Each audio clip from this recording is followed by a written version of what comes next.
I'm gonna put on bunny ears. Well, I'm gonna show you how I do skin prep. I like to put this mask on. It's a shea butter antioxidant mask, and it smells delicious. I actually like to use this mask on the daily. You basically wait for like 10 minutes. I like to take it off with a sponge because it's kind of a pain taking it off with anything else. So I'll usually use the deep hydration face cream. I'll do like a squirt of that.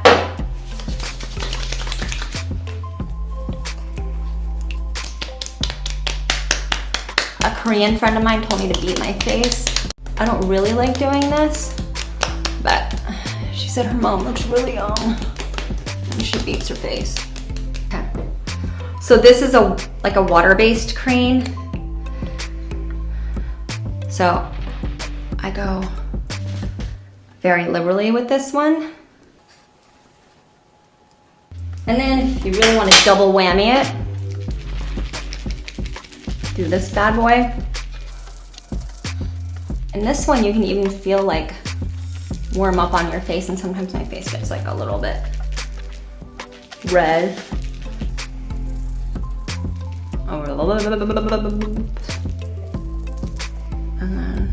Hello everybody and welcome back. I fully enjoyed this little mini facial I did with Honest products and with Jessica Alba. I followed her skincare regime and I feel super hydrated now. But I do want to take a closer look to the Honest products that I used today, give you my thoughts on the ingredient list. Okay, let's start out with the first product I used. It's this 3-in-1 Detox Mud Mask with activated charcoal. I did want to use that pink antioxidant shea butter mask she's using, but I went to 3 different Targets yesterday and it was sold out everywhere. So clay masks are usually used for oilier skin type. My skin is on the drier side. It's not very oily, but I do have a lot of breakouts right now for some reason. So this clay mask might end up working out perfectly for me. Okay, so it says it is a 3-in-1 detox, and the 3-in-1 meaning it is purifying, conditioning, and luminizing. So it looks like they probably added some oils in here besides the clays to make it more conditioning treatment as well, and maybe not as drying as normal clay masks. Okay, let's take a look at the ingredient list. For clays, they are using kaolin and bentonite. Kaolin is very widely used clay. It's kind of like your base clay for all kinds of clay masks. And bentonite clay, in my opinion, is a little bit more interesting clay. It has many studies around it. It's even used for weight loss. It's found to have some UV protective properties as well. But that besides, it's great absorbent for oils and bacteria from your skin. It has really great natural minerals in it, including calcium, magnesium, and iron. So for this mask product, they list 6 things up here what this product is made without.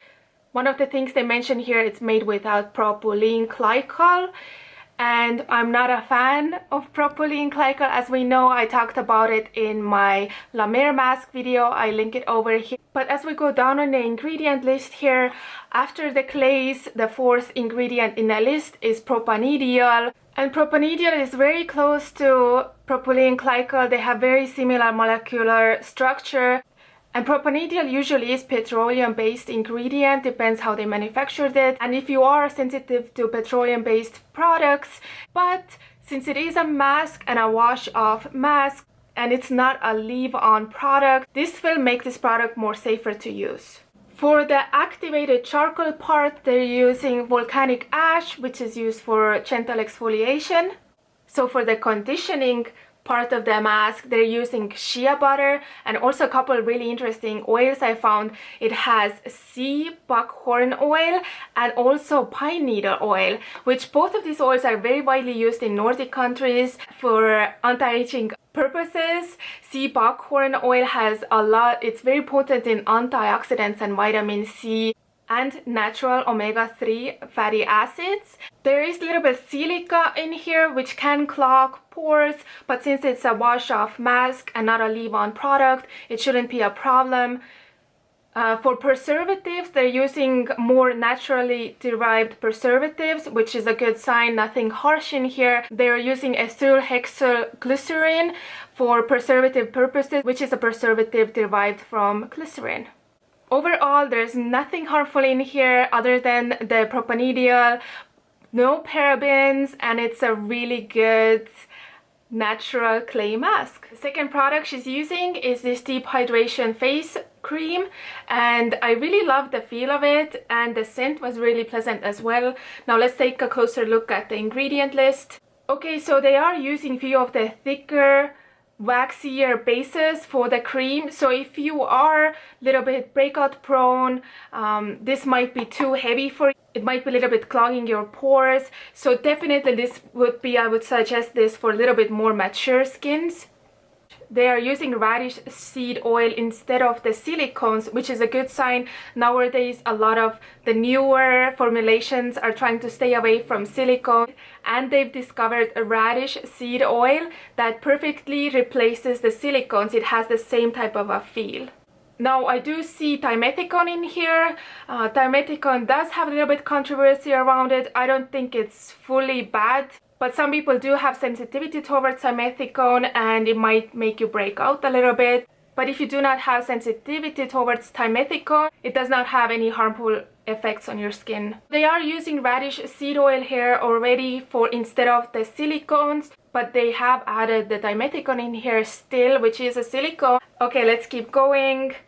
They do have lavender oil here. I am personally a little bit allergic to lavender, but the lavender seems to be towards the end of the ingredient list, so I did not experience any irritation from that. But if you do have sensitivity towards lavender, just so you know, it has some of it in here. There are a few other essential oils in here. They list patchouli, geranium, and palm rose. There's also calendula and chamomile, both really great, nice, soothing and healing ingredients. I especially like calendula. So they are using two preservatives in here, potassium sorbate and sodium phytate. Sodium phytate is a very strong preservative and it is considered a skin irritant. Potassium sorbate is, you know, it's considered a food grade preservative, so I like to see that one more in skincare than any other preservative. But I do understand sometimes based on other ingredients they put in here, they have to use something stronger than just potassium sorbate for preservative purposes. Okay, and now we get to the baobab seed oil. I had never heard about this oil or ingredient before. Perhaps this is the reason they're using it here on the front cover of the product, because it is a newer, more interesting ingredient.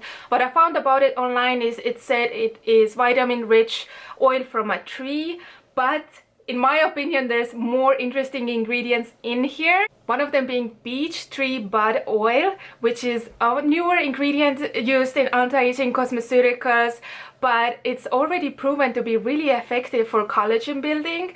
It has natural plant hormones in it and really rich in vitamins. It helps to build collagen, therefore lessen any wrinkles you may have.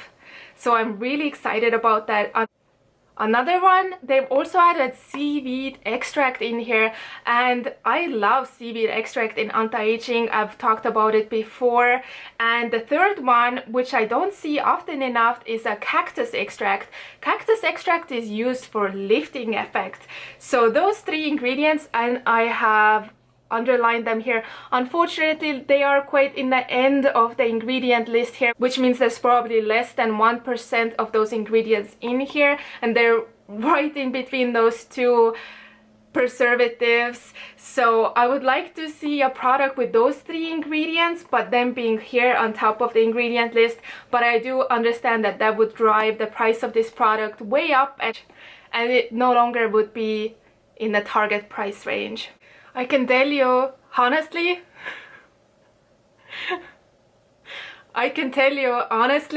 honestly, I will be replacing some of my more expensive creams with this one. I am a fan of this one.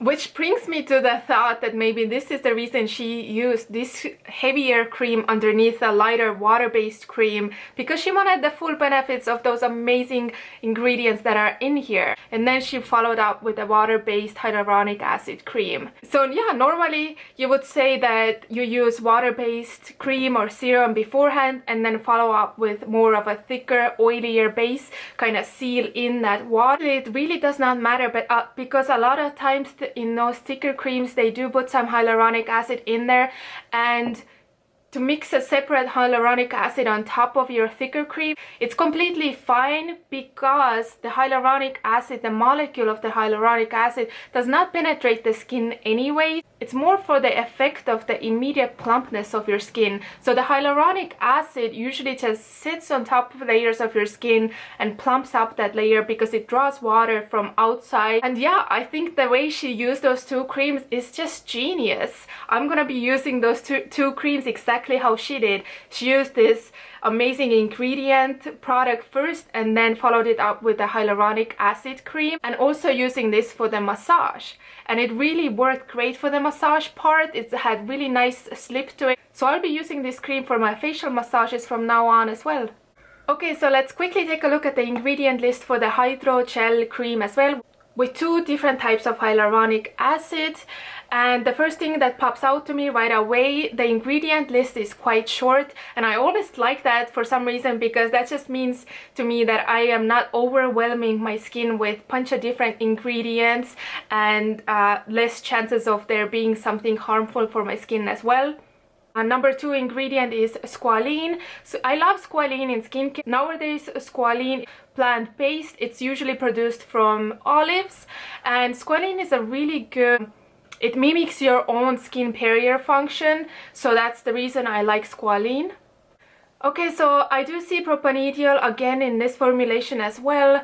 You might ask, why are they using it if it's considered a little bit not so safe? Well, it helps to penetrate for the other ingredients, especially in this case for the hyaluronic acid, especially since hyaluronic acid does have such a big molecular weight. They're actually using really nice two different types of hyaluronic acids in here. One of them is called sodium acetylated hyaluronate. This one is considered a super hyaluronic acid. It has better water retention abilities, which means that you will seem more hydrated for longer, which we like. And the second hyaluronic acid in here is called hydrolyzed sodium hyaluronate, which is also a newer version of hyaluronic acid. It is called mini hyaluronic acid, which hopefully has a little bit better penetration abilities. There is two types of preservatives in here. One of them is called hexanediol. It is a synthetic preservative, but the second type of preservative is a preservative derived from coconut. So we are getting in those more healthier pathways with this line, and I am actually super impressed with all the ingredients. I did not expect it to be so diverse as it is. I will say that I am actually super impressed by this product line, especially these two products. The ingredient list for this is way more impressive than I expected it to be, and this one using the two newest, the best hyaluronic acids in here. For the price, you can't beat that. Definitely these two will be in my skincare regime from now on. I hope you learned something new today. If you did, please be so kind and subscribe. I definitely enjoyed my facial with Jessica Alba and super happy that I discovered these products for myself. If you like this video, if you like Jessica Alba, give a like, and I'll see you soon. Bye bye. As a woman in the world, trying to do the things, get your hustle on, wearing all the hats, I think it's important that we take time to take care of ourselves. And if you can do that on the daily, even if it's for like 10 minutes, it's important. And don't let anyone take that away from you.